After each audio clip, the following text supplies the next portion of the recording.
Sinbad first heard the name Island of Serpent Kings from a pearl diver who spoke more with silence than with words. The diver sat at the harbour's edge, mending a net as if nothing in the world could surprise him any more. When Sinbad asked what lay beyond the familiar routes, the diver's eyes lifted calmly. "Some islands are not meant for proud footsteps," he said. "There is one where serpents rule the forest, not with cruelty, but with quiet power. Travellers who forget humility do not leave easily. If you enjoy these gentle Sinbad adventures, remember to like and subscribe, so you can join us on the next voyage too." Sinbad thanked the diver, but the warning stayed in his mind like a lantern glow. He had learned that the sea often hides truth inside stories, and that curiosity must always walk beside respect. Not long after, Sinbad sailed with Captain Rashid on what was meant to be a peaceful trading voyage. Their ship was sturdy, the crew experienced, and the sea kind at first, rolling in calm blue waves. For days they visited small ports, traded cloth and spices, and rested beneath star-filled skies. Sinbad enjoyed the steady rhythm and told himself he did not need strange islands. Yet the sea has a way of changing plans without asking permission. One evening, a silver fog crept over the water, wrapping the ship in soft blur. The horizon vanished, and even the moon looked faint, as if seen through thin cloth. Rashid ordered the sails lowered and posted extra watchers. "Fog is gentle," he warned, "but it can guide you gently into danger if you stop paying attention." Sinbad stood at the bow, listening to the hush of waves. Then he noticed something odd. The air carried an earthy scent, like warm stones after rain. By dawn the fog lifted, revealing an island ahead. It was green, quiet, and strangely still. No smoke rose from it. No boats waited near its shore. Tall trees formed a thick wall of leaves, and the beach lay pale and empty. Rashid frowned. "This is not on our route," he murmured. The crew whispered nervously, but their water supply was lower than expected. Rashid decided they would land briefly, refill water, and leave before night. Sinbad went ashore with Rashid and a small group. The sand was warm, and the air heavy with sweetness, as if flowers bloomed unseen. They followed a narrow path into the trees, where sunlight fell in broken patches. Not far in, they found a clear stream. The sailors filled water skins quickly, grateful. But Sinbad noticed something unsettling. The forest was too quiet. No birds called, no insect hummed. It was as if the island held its breath. Rashid sensed it too. "No shouting," he ordered softly, "no wandering." They turned back toward the beach, moving carefully. Then Sinbad saw marks in the earth. Smooth, winding tracks crossing the path, as if a heavy rope had been dragged through the soil. One sailor leaned closer, curious, but Sinbad lifted a hand. "Do not follow those," he whispered. "Whatever made them is not something we need to greet." They walked faster, but the path seemed to stretch strangely, as if the island itself were rearranging turns. Trees looked familiar, yet each bend felt slightly wrong. Sinbad's skin prickled. "Stay together," Rashid commanded. Then they heard it, a soft dry sound like leaves brushing, though there was no wind. The sailor gasped and pointed. Sliding across the path was a serpent longer than a man, thick as a tree trunk. Its scales caught sunlight like polished stones.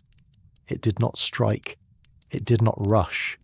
It moved with calm certainty, as if the island belonged to it and travellers were only passing shadows. Sinbad froze, breathing slowly. Rashid did the same. The crew stood still, remembering that sudden movement invites danger. The serpent lifted its head, its dark eyes steady and unreadable. For a moment it seemed to look through them rather than at them. Then it slid into the undergrowth and vanished, leaving only the winding track behind. The sailors exhaled shakily. "There must be many," one whispered. Sinbad remembered the diver's words. Serpents ruled this place. Rashid gestured sharply, and they continued without speaking loudly again. When they reached the beach, a worse sight waited. Their small boat had been moved. It still rested on the sand, but turned sideways, as if unseen hands had nudged it. Around it were dozens of serpent tracks leading from the tree line to the shore and back again, as though the serpents had examined the boat like curious guardians. Fear tightened the crew. A few sailors reached for knives, but Rashid snapped. "No steel." His voice was firm. A fight here would not end well. Sinbad understood. This island was not inviting battle. It was testing behaviour. The serpents had not attacked. They had watched. Sinbad stepped forward quietly. "Captain," he said, "we leave gifts." Rashid glanced at him. "Gifts?" Sinbad opened his pouch and took out dates and a small strip of bright cloth. "Not bribes," he said softly. "Respect. We took water from their stream. We should leave thanks." Rashid considered, then nodded once. The crew placed simple offerings near the tree line. Fruit, cloth, a pinch of sweet spice. Then they stepped back and waited, breathing carefully. For a moment the beach stayed silent. Then the sand near the tree shifted and several serpents slid out slowly. They did not rush. They did not strike. The largest serpent moved first, its head slightly raised. Sinbad felt the sailors stiffen, but he kept calm. The serpent touched the cloth with its tongue, then tasted the dates. The others gathered near, moving with quiet grace. Sinbad realized something surprising. The serpents were not acting like monsters. They were acting like guardians, curious about whether these strangers were respectful guests or careless thieves. The largest serpent turned its head toward the boat, then back toward the forest, as if making a decision. Sinbad felt, strangely, that it was giving permission. Rashid whispered, "Now." The crew moved quickly but quietly. They lifted the boat, set it properly, and pushed it into the water. No one shouted, no one splashed wildly. They climbed in and began rowing with smooth strokes. The serpents watched from the sand, lined like silent shadows beneath the trees. None followed, none attacked. The island remained still, as if satisfied. Back aboard the ship, the crew raised the sail at once. The wind caught, and the vessel glided away from the shore. Sinbad stood at the rail watching the island shrink. Along the edge of the forest, the serpents were arranged in a long curved line, and the largest one held its head high, unmoving, like a king watching travellers depart. A young sailor swallowed. "So the stories were true," he murmured. "Serpent Kings." Rashid shook his head gently. "Kings do not always wear crowns," he replied. "Sometimes they wear silence." Sinbad did not feel proud. He felt grateful. "The island did not want blood," he said quietly. "It wanted respect." The crew's fear softened into relief and wonder. They had survived not by fighting, but by understanding. That night, under a sky full of stars, the sailors asked Sinbad what lesson the island held. Sinbad spoke softly. "Some places are like mirrors," he said. "They reflect what you bring.